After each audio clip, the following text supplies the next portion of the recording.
Salut bien-aimés dans le Seigneur, comme vous le savez, nous poursuivons tout le dimanche à partir de 12 heures notre direct dans le cadre des enseignements sur l'eschatologie. Comme je vous ai dit, nous sommes dans une période sombre, une période au cours de laquelle ce message a besoin d'être enseigné. Voilà pourquoi je me suis donné la peine, à partir des événements du moment, de faire un certain parallélisme entre ce qui se passe en ce temps et la réalité biblique. Et donc, c'est la raison pour laquelle je me suis donné la peine, tous les dimanches, de vous enseigner partie par partie pour que votre connaissance puisse s'augmenter.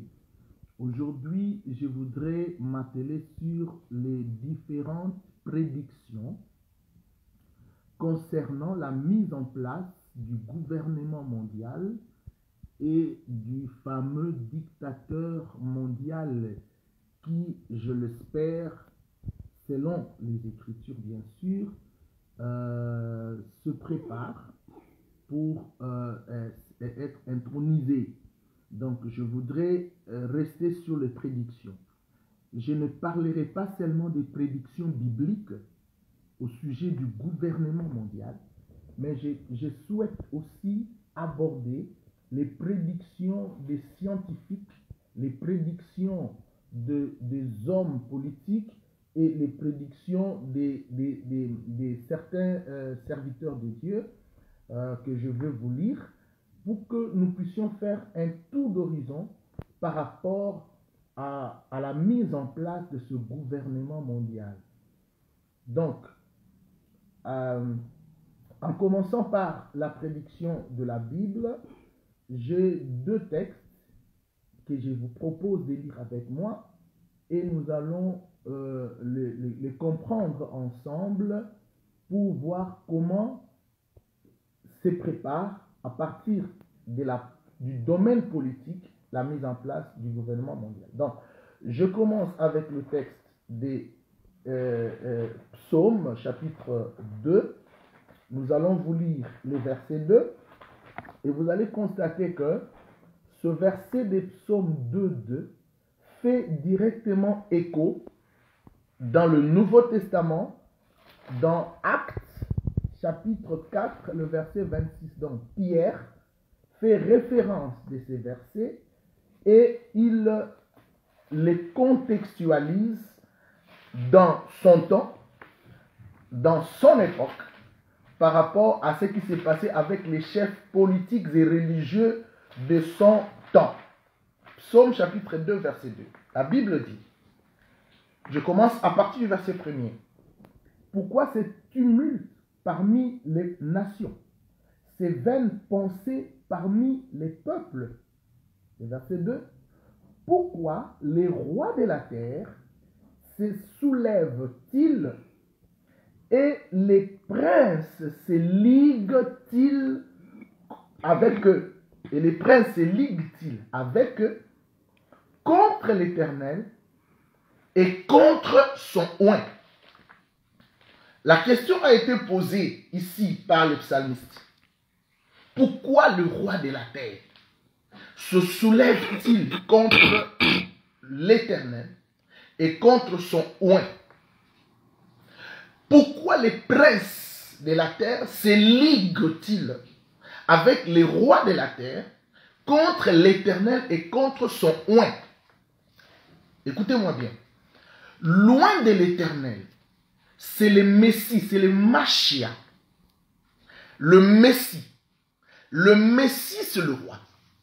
Donc, les rois de la terre se liguent contre un autre roi, le Messie. Le roi de la terre se soulève contre un autre roi, le Messie. Contre l'Éternel et contre son Messie.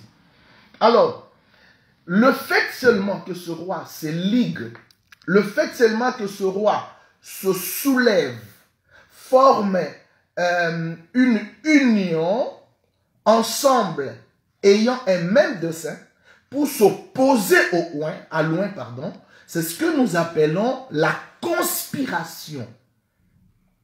Déjà à cette époque, il y avait une forme de conspiration et Pierre, je m'en vais vous donner directement cette référence, Acte 4, 26, Acte chapitre 4, verset 26, revient sur ce texte, il dit, pourquoi ce tumulte? Le verset 25 dit, c'est toi qui as dit par le Saint-Esprit, par la bouche de notre Père, ton serviteur David. Qu'est-ce que tu as dit? Pourquoi ce tumulte parmi les nations et ces vaines pensées parmi les peuples? Tu l'as dit par la bouche de David, au moyen de l'inspiration du Seigneur, du Saint-Esprit. Pourquoi ce tumulte parmi les nations et ces vaines pensées parmi les peuples? Les rois de la terre se soulèvent et les princes sont ligués contre le Seigneur et contre son oint. Donc, nous sommes à une prophétie à plusieurs accomplissements. Cette prophétie qui s'est accomplie ici, dans le Nouveau Testament, à l'époque des apôtres, elle s'accomplira aussi dans notre temps. C'est-à-dire, on trouvera les fameux rois de la terre se liguer, créer une forme de conspiration, du complotisme, contre loin de l'Éternel, parce que ce n'est pas moi qui l'ai dit, c'est les textes qui l'ont dit. On peut considérer le verbe se liguer comme conspirer, le verbe se liguer comme comploter, le verbe se liguer comme, et puis il ajoute un autre synonyme, se soulever. Donc il se ligue et il se soulève contre loin. Écoutez-moi bien, loin c'est le Christ. Le terme grec c'est Christos, qui est traduit en français par Christ, qui veut dire loin. Le terme hébreu c'est Machia, qui est traduit de l'hébreu en français par Messie, qui veut dire loin. Donc ce Christ. Alors quand la Bible dit que le roi se ligue contre Christ, la Bible veut insinuer la conspiration des rois de la terre contre Christ, donc des antichrists. Cela veut dire, donc cela revient à ce que j'avais enseigné il y a quelques semaines, que l'antichrist sera intronisé, amené par l'égide des antichrists qui sont constitués par des chefs politiques, religieux, des chefs de gouvernement, de chefs d'État, des scientifiques, des banquiers et tout ce colossal des hommes appelés antichrists, qui sont contre Christ, vont se liguer et propulser, donner leur pouvoir à la bête en ayant évidemment un même programme et un même dessein. Donc, nous sommes face à la mise en place d'un gouvernement. Ici, quand on dit le roi se ligue, donc le roi se complote, se conspire pour monter, pour mettre en place une organisation afin d'élever quelqu'un à la position du roi, donc leur roi à eux, qui s'appelle l'antichrist ou selon la Bible, la bête. Voilà, ça c'est l'aspect de la prédiction biblique. Mais je voudrais vous lire quelques prédictions des hommes politiques du XXe siècle, et même plus loin, je l'espère, pour vous faire comprendre comment les choses s'accélèrent et comment nous, l'Église, nous devons aussi prêter attention à ces calendriers prophétiques, à cet agenda prophétique, pour que nous ne soyons pas déconnectés de la réalité. C'est le but pour lequel j'ai fait ces lives tous ces dimanches. Donc, j'ai tiré ces déclarations dans l'ouvrage d'un certain Lowell Lundstrom, ça c'est le nom de l'auteur, vous pouvez aller vérifier, Lowell Lundstrom, aux éditions Vida. L'ouvrage a été écrit en 1985. Et donc, j'ai lu j'ai même des références de pages, de la page 105, 106, 110, 111, 170, 171. Le titre du livre, c'est « Que va-t-il arriver ?» Je dis bien, le livre a été écrit en 1985, on n'en est en rien de toutes ces choses, mais lui, il avait déjà un œil ouvert pour prédire, ok? Et le titre, c'est « Que va-t-il arriver ?» Je vais vous lire quelques déclarations. D'abord, je commencerai par les déclarations au sujet de la mise en place d'un gouvernement mondial qui est pour bientôt. Parce que quand vous voyez les différents pays d'Europe, de l'Occident, prendre des décisions qui sont parallèles, qui sont les mêmes, qui ne se côtoient pas physiquement, mais qui donnent des décisions autour de la pandémie, qui convergent sur une même idéologie, ça signifie qu'il y a quelque chose. Et cela doit nous interpeller, frères et sœurs. Alors, je commence par ces déclarations au sujet d'un gouvernement mondial. Je vais vous lire, suivez-moi attentivement. Un ancien secrétaire général des Nations Unies a déclaré. Donc, ce que je vous lis ici, je l'ai tiré de l'ouvrage précité.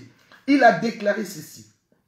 L'alternative est une situation que nous sommes incapables de contrôler. Notre planète est dans une situation périlleuse. Et les grands de ce monde parlent d'un gouvernement à l'échelle mondiale qui garantira la paix à tout prix. Ça, c'est la déclaration d'un certain secrétaire général des Nations Unies à une époque donnée qui a compris que la planète vit dans une situation tout à fait périlleuse et les grands de ce monde, les autorités, les oligarches de ce monde parlent d'un gouvernement à l'échelle mondiale qui garantira la paix à tout prix. Je ne sais pas l'année à laquelle la prophétie, enfin la prédiction a été dite, a été donnée. Mais je l'ai tiré d'un ouvrage qui date de 1985. Ça dit que la prédiction pouvait être tirée bien avant 1985. Mais déjà, depuis cette époque, il prévoyait, il prédisait, n'est-ce pas, une mise en place d'un gouvernement à l'échelle mondiale. Je prends une deuxième déclaration. Il s'agit d'un professeur de Princeton qui a publié une étude d'ensemble sur la course aux armements dont le titre est « Penser à l'impensable ». Voici ce que ce professeur a dit. Il dit « La seule façon de résoudre le problème est peut-être une forme de gouvernement mondial ». Il parlait de quel problème? Il parlait du fait que les différentes nations font la course aux armements et aux armes nucléaires. Aujourd'hui, vous pouvez le voir, plusieurs pays ont des têtes nucléaires et ça crée une crainte d'un embrasement de la planète. Et donc, pour contrer une telle réalité, ce professeur voit de loin, il dit, je pense que la mise en place d'un gouvernement mondial pourrait, n'est-ce pas, empêcher l'embrasement futur ou éventuel du monde, de la planète, face à l'accumulation par différentes nations des armes nucléaires. La troisième déclaration, c'est la déclaration des 5 experts en armes nucléaires de l'université d'Harvard. Et ils sont en même temps professeurs à l'Institut technologique de Massachusetts. Nous sommes aux États-Unis. Ils ont récemment indiqué au sujet d'une grande menace de la guerre nucléaire. Ils ont dit qu'une sorte de gouvernement mondial très désagréable pourrait être la seule façon de préserver le monde de sauter lors d'une guerre nucléaire. Je reprends. Une sorte de gouvernement mondial très désagréable pourrait, n'est-ce pas, c'est au conditionnel, être la seule façon de préserver le monde de sauter lors d'une guerre nucléaire. La déclaration de Winston Churchill, un ancien ministre britannique, il a déclaré à la fin de la Seconde Guerre mondiale, déclaré, à moins qu'un super gouvernement mondial efficace ne puisse être établi, les espoirs de paix et de progrès humains s'avèrent sombres et incertains. Je reprends. Ça, c'est la déclaration de Winston Churchill, ancien premier ministre britannique à la fin de la Seconde Guerre mondiale. Il a dit, À moins qu'un super gouvernement mondial efficace ne puisse être établi, les espoirs de paix et de progrès humains semblent être sombres et incertains. C'est-à-dire, si le gouvernement mondial n'est pas établi, il voit très sombre l'avenir de l'humanité. Très sombre et incertain l'avenir de la paix. Les espoirs d'une paix durable sur cette terre. Alors, on avance.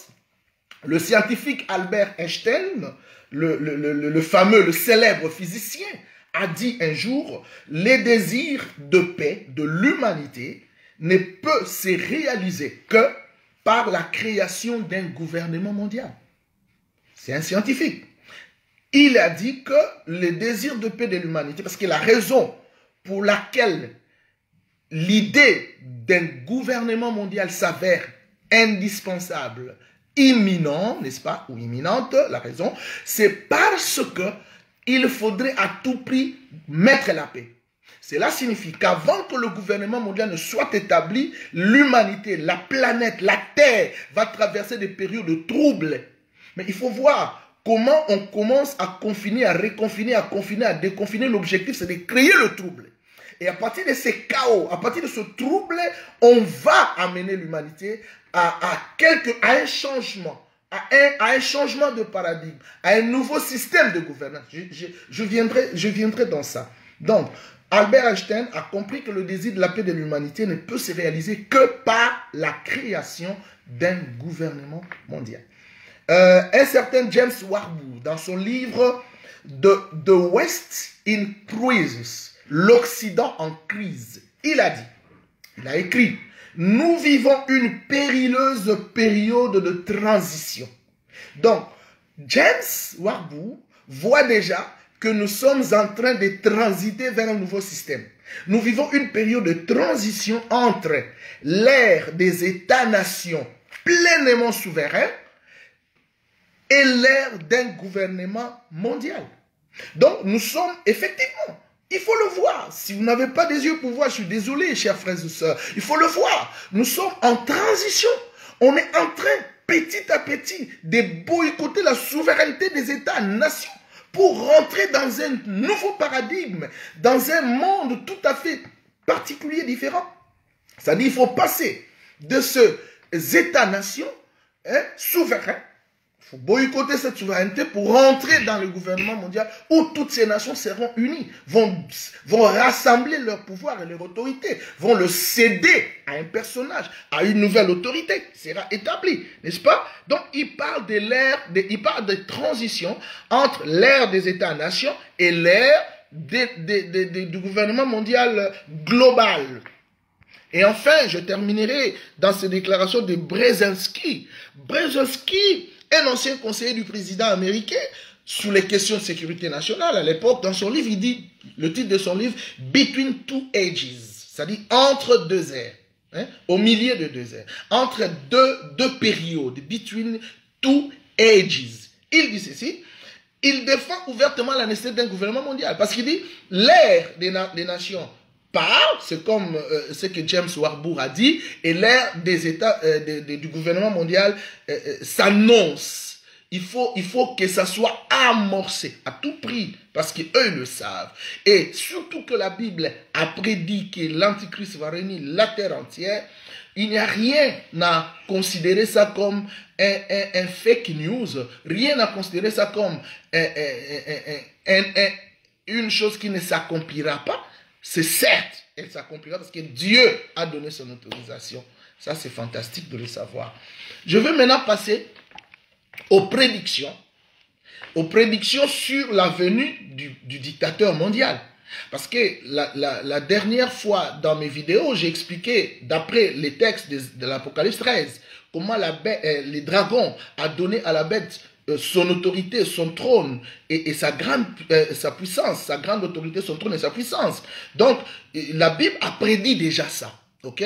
Mais maintenant, voyez les prédictions des autres personnages scientifiques, politiques de notre époque, du XXe siècle ou même d'avant, qui ont prédit sur la venue du dictateur mondial. Je vais vous lire. La première déclaration, il vient d'un certain Arnold Toynbee. Arnold Toynbee, il voyait dans quelle direction le monde se dirigeait lorsqu'il dit, voici ce que cet homme dit.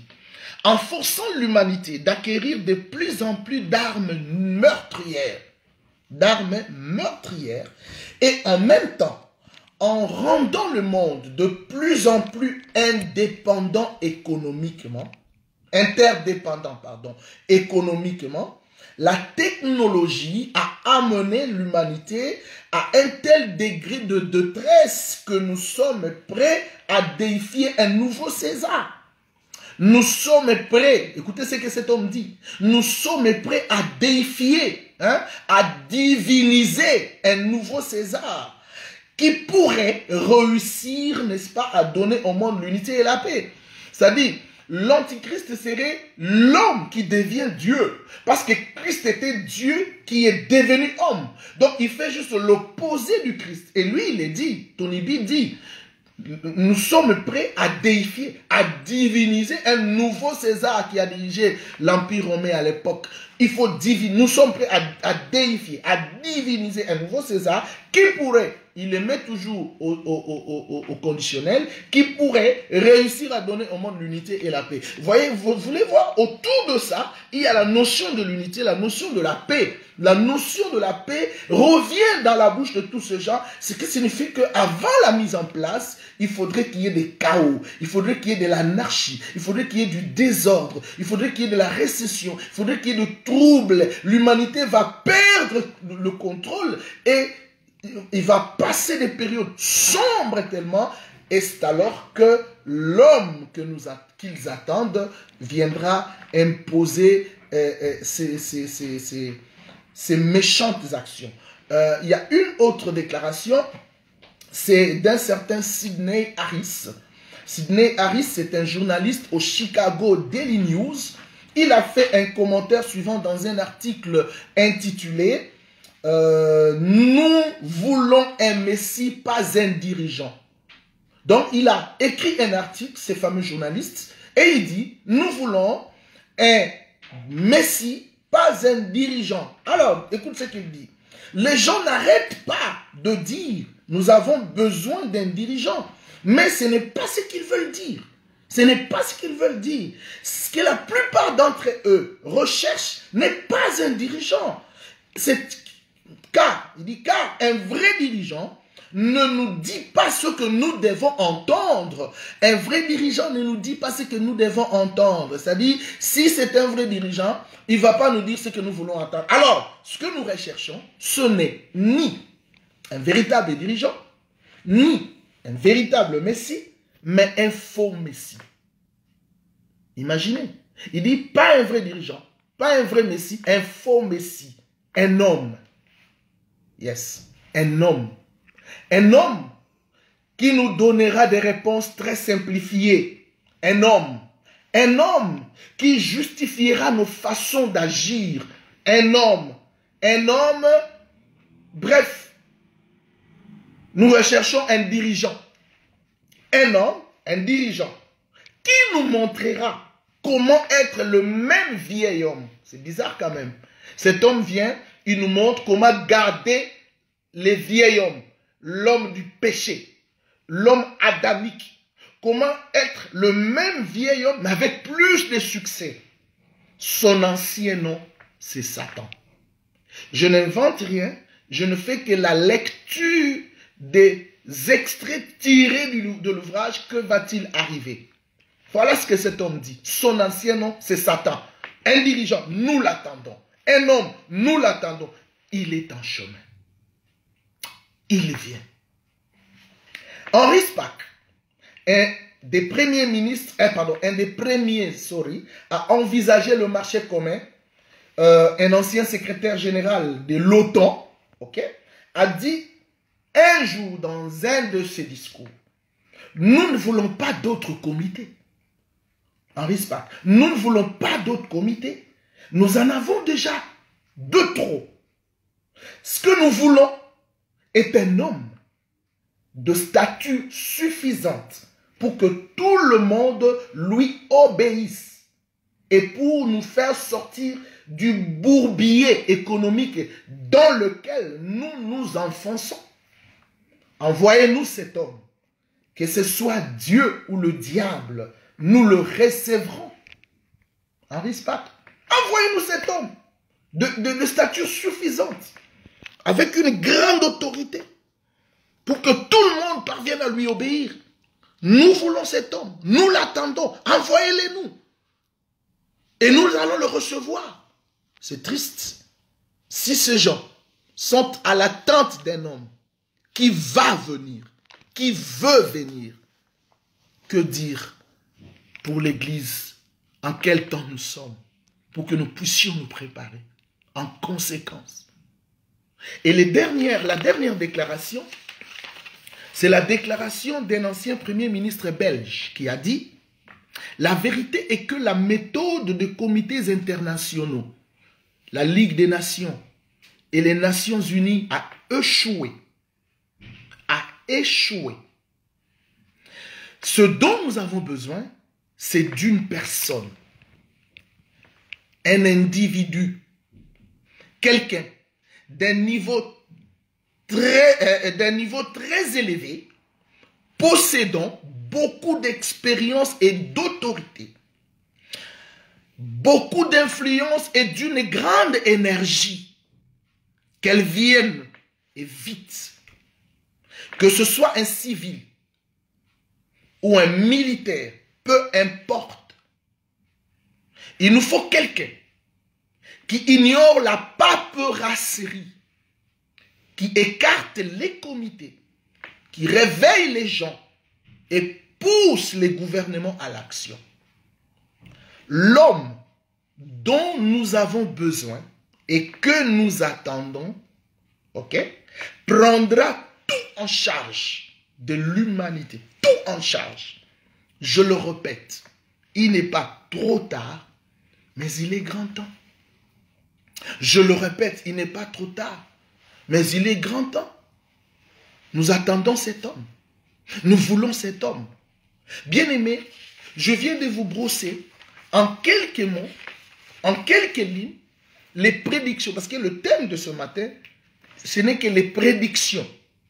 Et je vous l'ai dit dans mon introduction, je ne pense pas seulement aux prédictions bibliques, mais je prends toutes sortes de formes de prédictions pour que nous puissions savoir que ce que la Bible a dit peut-être en quelques mots, les autres l'ont compris, ils sont en train de les relayer. Et dans ces prédictions, frères et sœurs, nous avons compris que les fameux hommes de cette terre, politiques, scientifiques et consorts, sont à l'attente d'un homme et à la mise en place d'un gouvernement mondial. Ce n'est plus à cacher. Et les temps qui courent vont de plus en plus nous prouver, nous démontrer l'imminence de ces choses. Mais attention, il est une chose que nous devons savoir, qu'avant qu'il n'y ait la mise en place de ce gouvernement mondial, il faudrait absolument que le monde passe par une période de chaos. C'est-à-dire, si on garde l'économie mondiale dans sa forme actuelle, acquise, héritée depuis la fin de la Seconde Guerre mondiale, rien ne peut venir parce que tout va marcher comme normal. Il faut briser la normalité. C'est pourquoi il parle de plus en plus de grandes resets, la nouvelle réinitialisation de l'économie mondiale. Alors, j'ai lu pour vous, je vais lire pour vous, un certain Jacques Attali, le fameux mondialiste français, qui, sur la base de cette crise de la pandémie de Covid-19, a essayé de focaliser, de diriger, d'orienter la pensée des hommes vers un nouveau système, sans les nommer clairement, mais il nous explique que le désordre, le chaos, la problématique de la pandémie serait le moyen pour l'introduction d'un nouveau système. Voilà ce que Attali a dit. J'aimerais vous les lire très sommairement. Chaque épidémie, ici j'ai lu Attali, chaque épidémie majeure, suivez bien, chaque épidémie majeure depuis 1000 ans a conduit à des changements essentiels dans l'organisation politique des nations. Chaque épidémie majeure, pandémie majeure, depuis 2000 ans, conduit à des changements essentiel de l'organisation politique des nations et dans la culture qui sous-tendait cette organisation. Même dans la forme culturelle, même dans l'organisation politique, l'épidémie, la pandémie a porté des changements essentiels, des changements fondamentaux. Par exemple, il donne l'exemple de la grande peste du XIVe siècle. Voici ce qu'il dit. La grande peste du XIVe siècle, dont on sait qu'elle réduisit le tiers de la population de l'Europe, a participé à la remise en cause radicale sur le vieux continent de la place politique du religieux. Nous sommes au Moyen-Âge. Au Moyen-Âge, c'est l'Église catholique romaine, le pape et tous les clergés qui avaient le monopole sur les princes des nations européennes. Ils avaient tout le pouvoir. L'Église avait toute l'autorité. Maintenant, cette pandémie de la peste du XIVe siècle a modifié cette façon de voir les choses, parce qu'il dit, je suis ici, voilà, il dit, elle a participé à la remise en cause radicale sur le vieux continent de la place politique du religieux et à l'instauration de la police comme une seule forme efficace de protection de la vie des gens. C'est-à-dire qu'il a remplacé l'effet de cette pandémie de la peste du XIVe siècle, a remplacé l'impact du religieux par la mise en place de la police qui a su protéger la vie des gens, parce que semble-t-il, l'autorité qui était en place du religieux n'était pas capable de protéger la vie des citoyens. Il y a eu donc modification. Alors il continue. Il dit l'instauration de la police comme sous forme, seule forme efficace de protection de la vie des gens. L'État moderne, comme l'esprit scientifique, naissent comme des conséquences des zones de choc de cette immense tragédie sanitaire. Donc, même les conséquences, l'État moderne, tout ce qui est scientifique, tout ça, c'était, pouf, à partir de cette pandémie, il y a une naissance du développement des sciences, etc., etc. Donc, c'était déjà un changement. Du problème sanitaire, il y a eu un changement qui s'est opéré. Il en est de même à la fin du XVIIIe siècle. Il continue, il en est de même à la fin du XVIIIe siècle. Quand le médecin remplaça les policiers comme les meilleurs remparts contre la mort,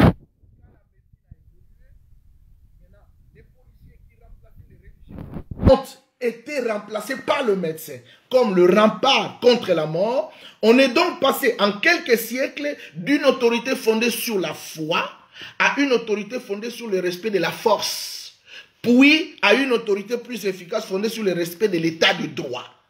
Donc, on passe d'une autorité à une autre, mais la cause majeure de ce passage d'une autorité à une autre, c'était la pandémie.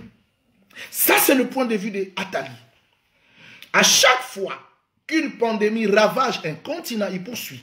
À chaque fois qu'une pandémie ravage un continent, elle discrédite le système de croyance et de contrôle. À chaque fois qu'une pandémie ravage un continent, elle discrédite le système de croyance et de contrôle qui n'a su empêcher que meurent d'innombrables gens. Et les survivants se vengent sur leur maître en bouleversant les rapports à l'autorité. Donc, quand il y a pandémie, les gens meurent, ceux qui restent disent à l'autorité ou aux autorités en place, vous avez été incapables de nous protéger, voilà comment les gens sont en train de mourir, donc on se déconnecte de vous, et les citoyens cherchaient à mettre en place une nouvelle autorité qui pourrait être capable de les protéger contre la mort. Alors, il dit, pour conclure, aujourd'hui encore, il revient. Il a fait un parcours historique pour nous expliquer et parvenir finalement à une conclusion sur la base de la pandémie du Covid-19. Aujourd'hui encore, si les pouvoirs en place en Occident se révélaient incapable de maîtriser la tragédie qui commence. Et comment il doit se révéler incapable de maîtriser la tragédie qui commence? Ils vont ne vous faites que confiner, confiner, reconfiner, déconfiner, reconfiner, confiner, déconfiner, reconfiner. Parce que vous allez vous rendre compte qu'ils sont incapables de maîtriser. Aujourd'hui, sachant que c'est le Covid-19, 2020 sera le Covid-21. Ils vont vous amener de pandémie à pandémie jusqu'à vous obliger d'obtenir les vaccins. Et sur base de ce changement, vous comprendrez qu'ils sont incapables. Et du coup, il y aura un hold-up. Du coup, il y aura un soulèvement. Du coup, il y aura de troubles. Voici ce que cet homme dit. Il dit... Aujourd'hui encore, si le pouvoir en place en Occident se révélait incapable de maîtriser la tragédie qui commence, c'est tout le système de pouvoir et tous les fondements idéologiques de l'autorité qui seraient remis en cause. Tout le système de pouvoir serait remis en cause. Et donc, pour être remplacé, voilà, pour être remplacé, après une période sombre, quelle est cette période sombre? La récession économique.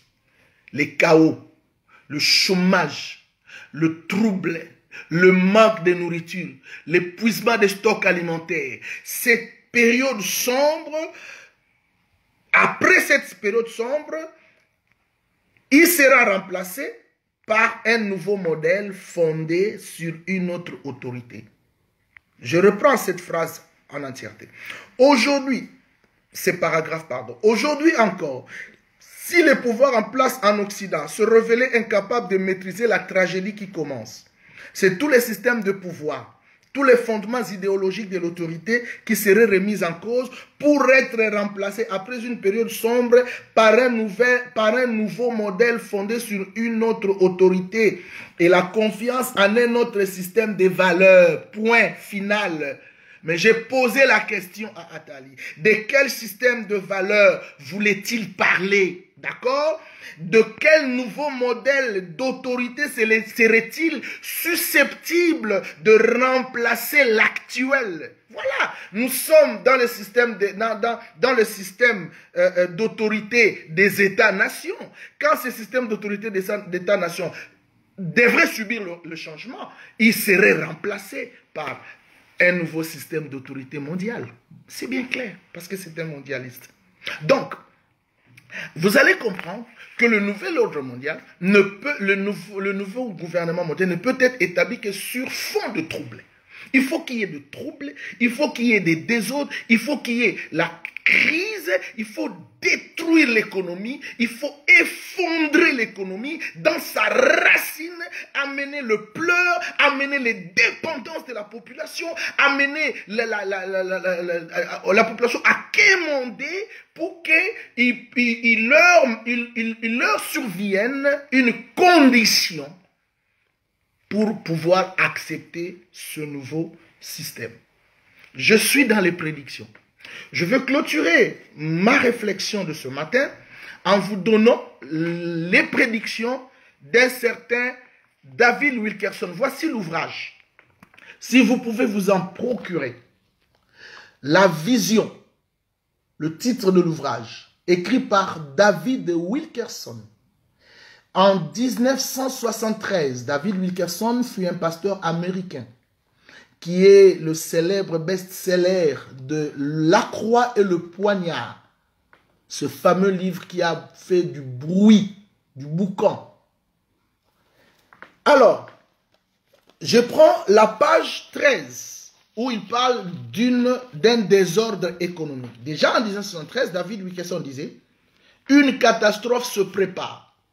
Une catastrophe économique à l'échelle mondiale est juste devant nous.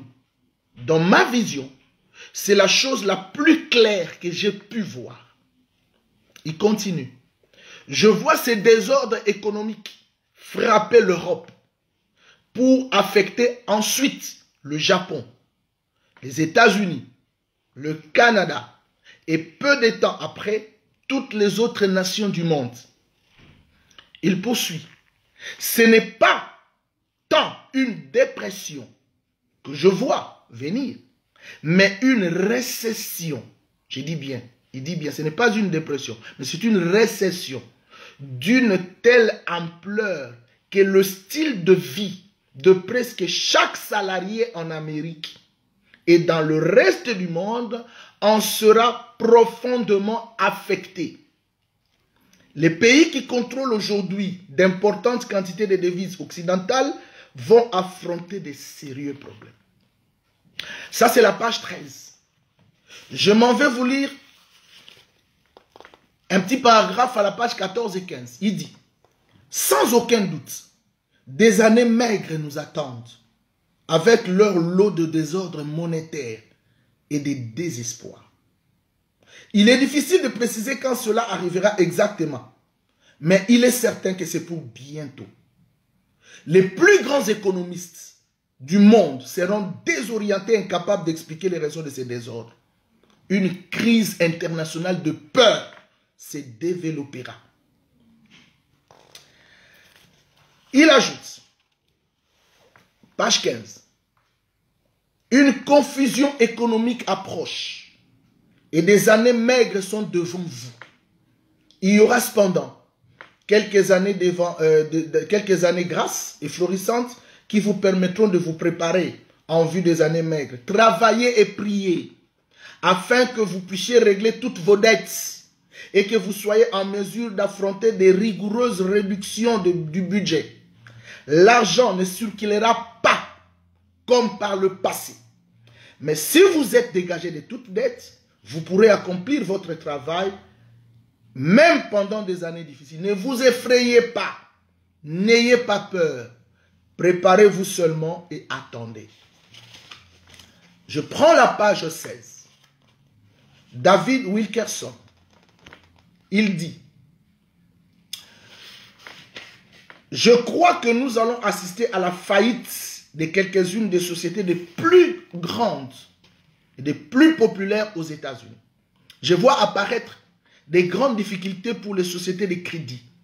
De nombreuses personnes seront incapables de payer de lourdes dettes qu'elles auront contractées envers les grandes sociétés de cartes de crédit, provoquant ainsi une situation presque chaotique. Des milliers de petits fonds de commerce feront faillite. Je reprends. Des milliers de petits fonds de commerce feront faillite. Nous les vivons. Enfin, il parle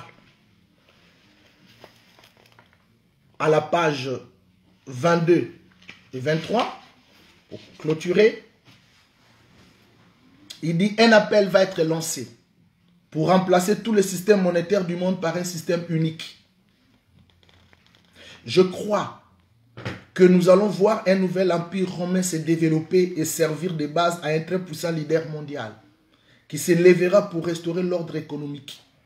Il est à peu près certain que c'est lui qui établira une carte de crédit valable dans le monde entier sera alors inscrit sur le front, sur la main droite des gens, des numéros invisibles que seuls les détecteurs électroniques seront capables de lire. Ces mêmes numéros seront groupés en 3 colonnes de 6 chiffres chacune. Cette marque sera réclamée à tout le monde et personne ne pourra acheter vendre avant sans avoir ce numéro invisible inscrit sur son front, sur sa main droite. Un système de crédit mondial sera institué. Bien que l'avènement d'un système monétaire mondial ne se fasse plus tard, un système mondial de crédit se développera bientôt entre nations, jetant les bases d'un système monétaire commercial et mondial à venir. En d'autres termes, nous allons assister au développement d'une politique mondiale du commerce. Enfin, les gens vont se suicider. Voici ce qu'il dit. Les échecs et les désordres économiques surprendront beaucoup de gens qui ne seront pas préparés à leurs conséquences et un grand nombre d'entre eux se suicideront. Chers amis, je m'arrête là pour aujourd'hui. Mon thème, c'était les prédictions. Je vous ai donné des prédictions bibliques. Je vous ai donné des prédictions des hommes de Dieu. Je vous ai donné des prédictions des hommes politiques et des scientifiques. Tout est si clair. Tout est si limpide. Maintenant, quelle est la position de l'Église? Quelle est l'attitude de l'Église? Chers frères, chrétiens et chrétiennes, chers serviteurs et servantes de Dieu, Paul a dit à Timothée, dans le dernier jour, il y aura des temps difficiles. Nous sommes au temps difficile.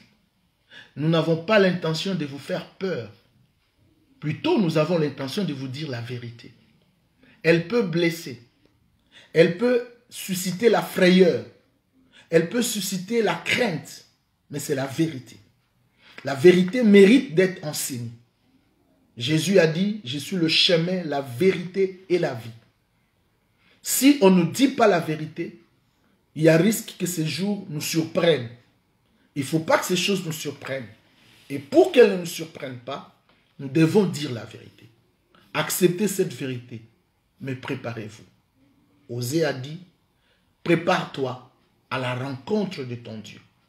La seule chose qui peut nous aider à subsister, à demeurer, à surmonter ces périodes sombres, ces moments difficiles, c'est notre foi en Jésus et c'est notre communion avec le Seigneur.